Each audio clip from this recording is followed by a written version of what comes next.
1 को हम स्टडी कर रहे थे और लास्ट लेक्चर में हमने देखा था बायोलॉजी को और हमने देखी थी बायोलॉजी के डिफरेंट ब्रांचेस और उसकी fields, branches and fields.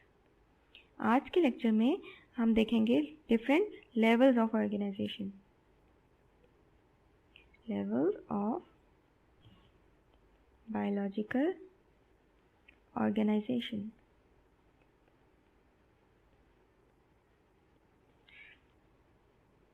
Biological organisation से क्या मतलब है? बायोलॉजिकल ऑर्गेनाइजेशन का ये मतलब है कि biological means living organism, living things, और ऑर्गेनाइजेशन का मतलब ये है कि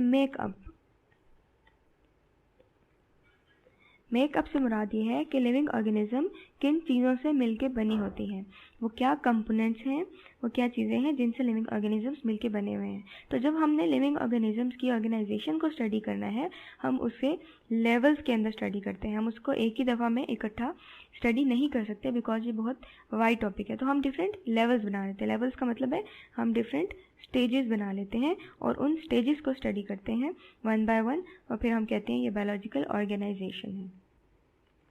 सबसे पहले हम सिंपल चीज़ों को देख लेते हैं।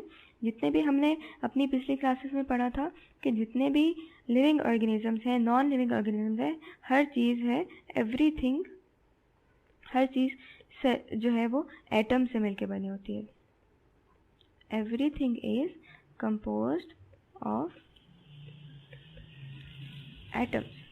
अब जितने भी एटम्स हैं, ऑब्वियसली पूरी दुनिया के अंदर डिफरेंट तरह के एटम्स हैं, डिफरेंट तरह के एलिमेंट्स हैं।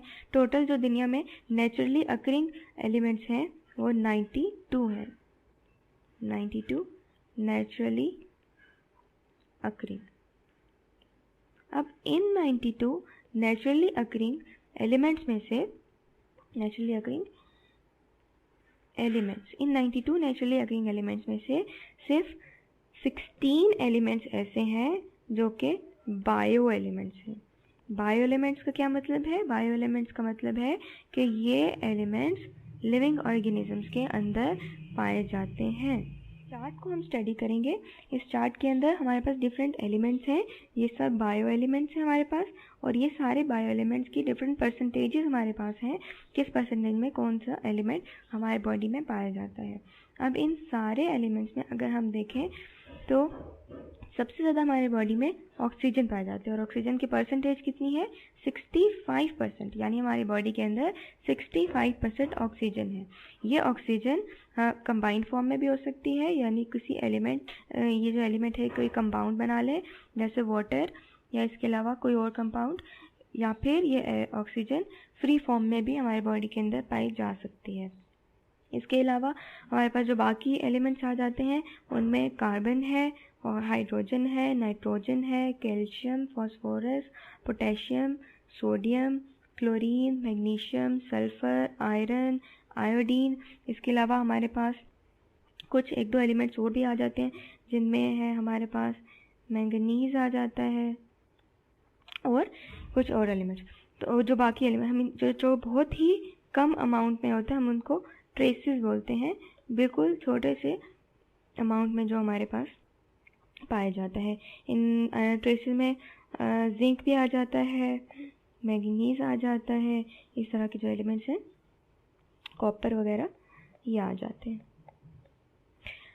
अच्छा, तो हम स्टडी कर रहे थे डिफरेंट एलिमेंट्स की परसेंटेजेस को। अब अगर हम यहाँ पे गौर करें तो फर्स्ट 6 एलिमेंट्स यानी कि ऑक्सीजन से लेके पोटेशियम तक जितने भी एलिमेंट्स हैं, फॉस्फोरस तक, ऑक्सीजन से लेके फॉस्फोरस तक के जो एलिमेंट्स हैं, ये हमारे बॉडी के 99% कवर करते हैं। यानी हमारे बॉडी के 99% जो मास है, बॉडी मास, वो इन एलिमेंट्स का है, यानी इन 6 एलिमेंट्स का। इसके अलावा जो बाकी एलिमेंट्स हैं वो स्मॉल अमाउंट में पाए जाते हैं, लेकिन हर एलिमेंट की इक्वल इम्पोर्टेंस है, हर एलिमेंट हमारी बॉडी में इक्वली ज़रूरत है। ये जो 16 एलिमेंट्स हमारे बॉडी के अंदर पाए जाते हैं, इनको स्टडी करने से हमें ये पता चलता है कि हमारे बॉडी के अंदर या इन एलिमेंट्स के अंदर कुछ ऐसी खुसूसियात हैं जो ये हमारे बॉडी के अंदर पाए जाते हैं। अब हम अगर थोड़ा सा गौर करें तो हमें देखें, टोटल हमारे अर्थ के ऊपर 92 एलिमेंट्स हैं और उन 92 में से सिर्फ 16 एलिमेंट्स जो हैं वो लिविंग ऑर्गेनिजम्स के अंदर पाए जाते हैं। अब बाकी क्यों नहीं पाए जाते? बाकी इसलिए नहीं पाए जाते बिकॉज लिविंग ये जो 16 एलिमेंट्स हैं, इनके अंदर कुछ स्पेशल प्रॉपर्टीज़ हैं इनकी, जो कि उनको अलाउ करती हैं कि वो लिविंग ऑर्गेनिजम्स के अंदर पाए जा सकें। यानी ये 16 एलिमेंट्स स्पेशल एलिमेंट्स हैं जो कि लिविंग ऑर्गेनिज्म के अंदर हो सकते हैं। अब जब हम लिविंग ऑर्गेनिजम्स को स्टडी करते हैं तो हम देखते हैं कि लिविंग ऑर्गेनिजम्स के डिफरेंट लेवल्स हैं। लेवल्स में हम इनको क्यों पढ़ते हैं? लेवल्स में हम इसलिए पढ़ते हैं बिकॉज लिविंग ऑर्गेनिजम्स बहुत कम्प्लेक्स होते हैं। लिविंग ऑर्गेनिजम्स बहुत कम्प्लेक्स होते हैं, इनकी बॉडी बहुत कम्प्लेक्स है। फिर हम जब इनको स्टडी करने लगते हैं तो हमें हर तरह के पर्सपेक्टिव में देखना है, हमें इनके फिज़िकल फीचर्स को देखना है, फिज़िकली देखना है, और फिर हमने इनके फंक्शंस वगैरह को देखना है, क्या फंक्शंस हैं। फिर अब हम लोगों ने डिफरेंट बायोलॉजी के फील्ड्स पढ़ी थी, उनमें हमने देखा था ये कम्युनिटी लेवल पे किस तरह से एक्ट करते हैं, इनके सेलुलर मॉलिक्यूलर लेवल पे किस तरह से है। इसी तरह फिर जब हमने देखा कुछ फ्रेश वाटर हैं, कुछ मरीन हैं, कुछ जैसे ह्यूमन बींग्स हैं, हम उनको अलग से स्टडी करते हैं। तो डिफरेंट लेवल्स हैं हमारे पास, डिफरेंट ऑर्गेनाइजेशन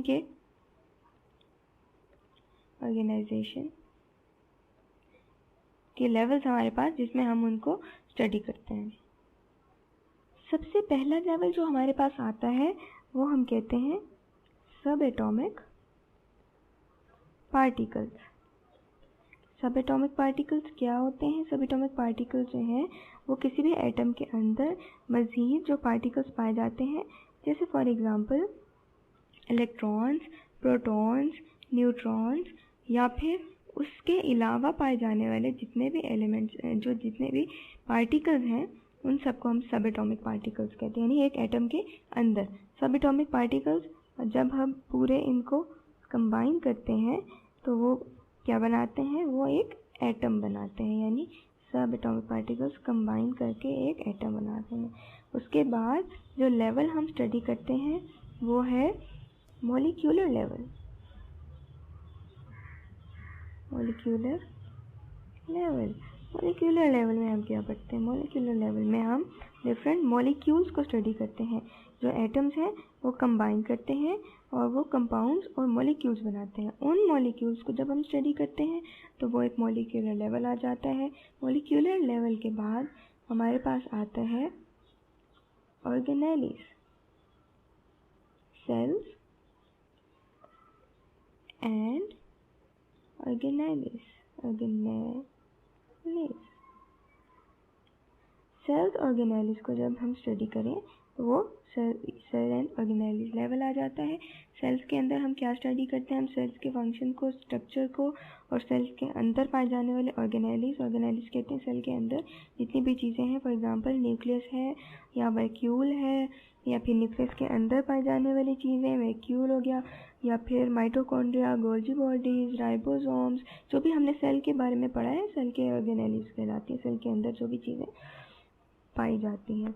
इसके बाद जो लेवल आता है हमारे पास वो है टिश्यू लेवल।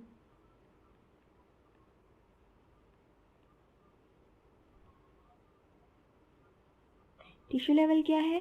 टिश्यू लेवल में हम स्टडी करते हैं टिश्यूज़ को। टिश्यूज़ क्या होते हैं? टिश्यूज़ होते हैं जब डिफरेंट एक जैसे सेल्स कंबाइन करते हैं तो उनका ग्रुप टिश्यू कहलाता है। यानी ऐसे सेल्स जिनका एक ही फंक्शन हो या एक जैसे स्ट्रक्चर हो, उन सबको जब कंबाइंड फॉर्म में हम स्टडी करते हैं तो हम कहते हैं हम टिश्यूज़ को स्टडी कर रहे हैं। तो सबसे पहले हमने क्या स्टडी किया?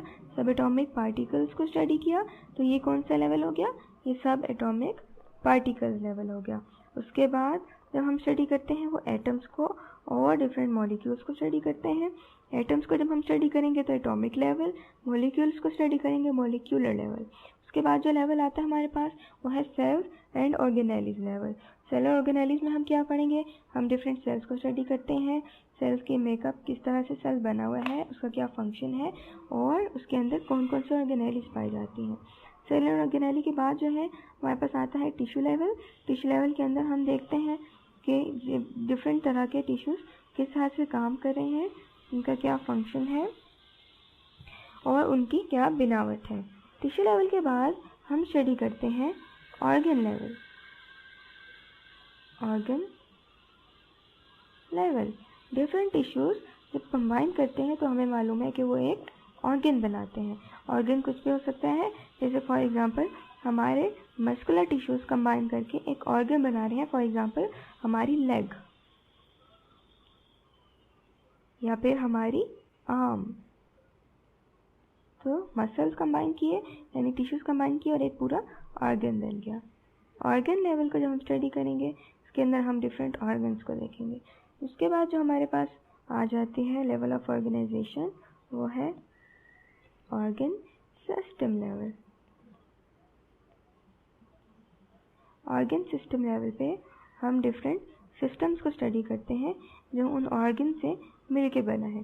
फॉर एग्जांपल हमारे डिफरेंट जो भी बॉडी के अंदर नर्व्स पाई जाती हैं, नर्व्स जब वो कंबाइन करती हैं तो हमारे पास नर्वस सिस्टम बनता है। नर्वस सिस्टम, तो नर्व्स जो है वो ऑर्गन थी और नर्वस सिस्टम ऑर्गन लेवल है, ऑर्गन सिस्टम है। इसके बाद जब ऑर्गन सिस्टम्स को हम स्टडी कर लेते हैं उसके बाद हमारे पास डिफरेंट सिस्टम्स कंबाइन करते हैं और हमारे पास एक पूरा ऑर्गेनिज्म आ जाता है, यानी कि सब सिस्टम कंबाइन हुए और एक पूरा ऑर्गेनिज्म आ गया। ऑर्गेनिज्म को जब हम स्टडी करें हैं पूरे लिविंग ऑर्गेनिज्म को, वो एनिमल भी हो सकता है, वो प्लांट भी हो सकता है, वो कोई यूनिसेलुलर ऑर्गेनिज्म भी हो सकता है। तो हम जब पूरे ऑर्गेनिज्म को स्टडी करते हैं वो आ जाता है ऑर्गेनिज्म लेवल के ऊपर। ऑर्गेनिज्म लेवल के बाद जो नेक्स्ट हमारे पास आते हैं उसे हम कहते हैं स्पीशी। स्पीशी लेवल, स्पीशी किसे कहते हैं? स्पीशी हमने पढ़ा था कि स्पीशी ऐसी चीज़ें, हर वो ऑर्गेनिज्म या ऑर्गेनिजम्स जो आपस में फ्रीली इंटरब्रीड कर सकें और उनके इंटरब्रीड करने से फर्टाइल ऑफस्प्रिंग्स बने।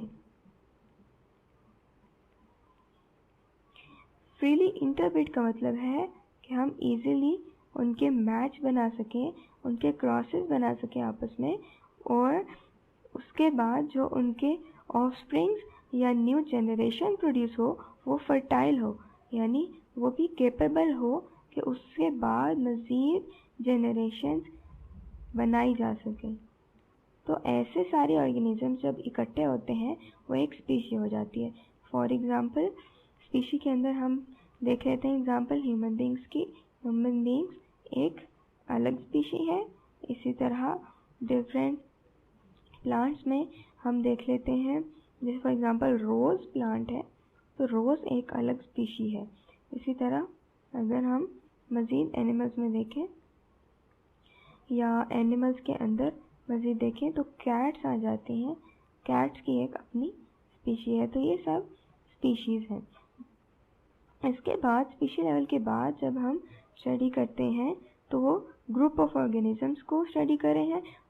स्पीशी लेवल में भी ये एक ऑर्गेनिज्म नहीं, एक से ज़्यादा ऑर्गेनिज्म थे। स्पीशी लेवल के बाद जब हम स्टडी करते हैं तो हम उसको कहते हैं पॉपुलेशन।